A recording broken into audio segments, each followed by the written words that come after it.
नमस्कार. लोकसभा मतदारसंघाच्या निवडणुकीचे पडघम आता वाजायला लागले आहेत. रत्नागिरी सिंधुदुर्ग लोकसभा मतदारसंघामधून यावेळी पुन्हा एकदा महाविकास आघाडीचे उमेदवार म्हणून विनायक राऊत यांच्या नावावरती शिक्कामोर्तब झालेलं आहे.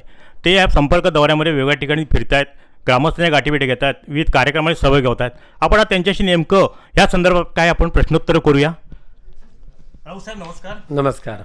आता आपण जे दौरे करताय त्या दौऱ्यामध्ये लोकांच्या काय प्रतिक्रिया आहेत किंवा लोकांमध्ये काय अपेक्षा आहे आणि लोकसभेच्या निवडणुकीतले नेमके मुद्दे लोकांच्या चर्चेतून काय येतील असं वाटतंय?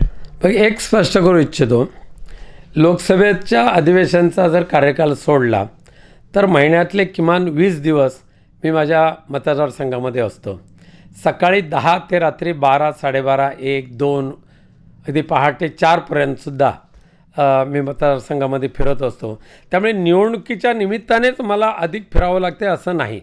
निवडणुका असो नसो माझा मतदार संपर्कचा जो कार्यक्रम असतो तो अव्याहतपणे चालू असतो. त्यामुळे निवडणुकीच्या वेळेला सुद्धा मी त्याच आत्मविश्वासाने लोकांकडे ज्या वेळेला जातो त्यावेळेला लोक घाबरू नका, काही झालं तरी आम्ही तुमच्यावर असणारच अशा पद्धतीचा न विचारता जो आशावाद देतात हेच आमच्या कामाची पोचपावती. अर्थात कोकण म्हटल्यानंतर प्रश्न खूप आहेत, समस्या खूप आहेत, सत्ता हातात नाही.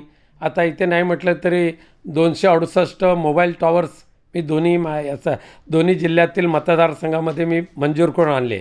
परंतु दुर्दैवाने केंद्र सरकारने जी एजन्सी नेमली मोबाईल टॉवर्स उभं करण्यासाठी हे 3 राज्यांकरता एक नेमली. त्यामुळे त्यांच्याकडून कोणतंही काम सध्या झालं नाही आहे. एकही टॉवर कार्यान्वित होऊ शकला नाही. त्यामुळे मी किती प्रयत्न केले तर सुद्धा केंद्र सरकारच्या या अशा पद्धतीच्या धोरणामुळे लोकांना त्याचा फायदा देऊ शकलो नाही. ही तक्रारी तर लोकांकडे असतात, पण आम्ही त्याचा फॉलोअप करत असतो. भाजपकडनं उमेदवार देतील की नाही किंवा शिवसेनेकडनं देतील की नाही या चर्चा आहेत, पण मोदी फॅक्टर या मतदारसंघात कितपत टिकेल असं आपल्याला वाटतंय? मी ह्या कोकणचं मोठेपणा सांगतो असं नाही, पण कोकणवासीय खूप विचारी आहेत आणि जरी ते अर्धशिक्षित असले तर ते अभ्यासू आहेत, माहितीगार आहेत. मी मागच्या एका विधानसभेलासुद्धा प्रत्यक्ष माननीय नरेंद्र मोदी साहेब सिंधुदुर्गमध्ये येऊन त्यांनी जाहीर सभा घेतली, तरीसुद्धा तिथला भाजपाचा उमेदवार हा पराभूत झाला, विजय म्हणजे निवडून येऊ शकला नाही आणि तिथे नितेश राणे निवडून आले. याचा अर्थ प्रत्येक ठिकाणी मोदी गॅरंटी चालतेच असं नाही. मोदी गॅरंटीच्या नावाखाली जी काय फसवाफसवी चाललेली आहे तीसुद्धा लोकांना दिसून येते. त्यामुळे मोदी फॅक्टर फार चालेल असं मला वाटत नाही. प्रभू रामचंद्राची कृपा तर आमच्यावरसुद्धा आहे, त्यांच्यावर होती, पण आज आम्ही त्याचे दावेदार आहोत. अजूनही उमेदवार निश्चित होत नाही आहे महायुतीचा. तुम्हाला भाजपचा उमेदवार सोपा वाटेल की शिवसेनेचा? बघा, प्रिन्सिपली सांगायचं झालं तर ह्या मतदारसंघावर भाजपच दावेदार आहे. कारण वर्षानुवर्ष भाजप या ठिकाणी लढत होते. दुर्दैवाने आयत्या वेळातले नागोबा ज्या वेळेला येतात आणि मग वर्षानुवर्ष खस्ता खाऊन ज्या भाजपच्या प्रामाणिक कार्यकर्त्यांनी पक्ष वाढवला आहे त्याच्यात पुढ्यातलं ताट खेचून घेतात. अशा पद्धत ह्या खास करून रत्नागिरी विधानसभा यामध्ये चालू आहे. आज लोकसभेलासुद्धा भाजप हा खऱ्या अर्थाने दावेदार आहे, पण त्यांच्यामध्ये काय विभागणी होते आम्ही त्याची काही चिंता करत नाही, पर्वा करत नाही, काळजी तर मुळीच नाही. माझा आत्मविश्वास आहे, माझ्या कार्यकर्त्यांचा आत्मविश्वास आहे, लोकांचा आशीर्वादाच्या जोरावर आणि कोकणातल्या देवदेवतांच्या कृपेने किमान 2.5 लाखाचं मताधिक्य घेऊन विनायक राऊत शिवसेना आघाडीचा खासदार निवडून येईल हे उद्दिष्ट समोर ठेवून आम्ही कामाला लागलेलो आहोत. कोणते मुद्दे घेऊन तुम्ही लोकांसमोर जाणार आहात? कारण मुद्दे बदलले, प्रचार तंत्र आता नवीन टेक्नॉलॉजी आलेली आहे. कोणते मुद्दे तुम्ही प्रभावित करू शकता मतदारांना? लोकसंपर्क हा माझा प्रिय असलेला विषय तर आहेत. लोकसंपर्कातून सर्वसामान्य लोकांच्या व्यथा कळतात, अडचणी कळतात. गावापर्यंत, खेड्यापर्यंत, गावातल्या शेवटच्या घरापर्यंत ज्यावेळेला आम्ही 2-2 किलोमीटर चालत जातो उन्हातानात, जिथे रस्ता नसेल तिथे होडीने सुद्धा गावागावांमध्ये पोचतो. तर अशा गावामध्ये गेल्यानंतर गावाच्या समस्या कळल्यानंतर त्या दूर करण्यासाठी जे करणं शक्य आहे ते लक्षात येतं. आणि म्हणूनच माचाळसारख्या गावामध्ये सुद्धा 20 करोड रुपये खर्च करून आम्ही रस्ता पोचवू शकलो. हुंबरवणे नावाचा गाव जिथे मी काल जाऊन आलो त्या गावातले ग्रामस्थ आनंदाने नाचत आहेत. आज त्यांच्या घराच्या समोर त्यांची हक्काची गाडी जाते. अशा अनेक प्रश्न लक्षात येतात. त्यामुळे कामं करायला खूप आहे. मी खूप काही काम केलं असं सांगू शकत नाही. अवास्तव पसरलेल्या मतदारसंघामध्ये अजून 10 वर्ष जरी मी खासदार राहिलो तरी कामंही पूर्ण होणारच नाहीत. परंतु कोकणच्या सर्वांगीण विकासाचा ध्यास घेऊन कोकणची संस्कृती टिकवणं आणि कोकणचं कोकण टिकवणं हे माझं कर्तव्य तर आहेत.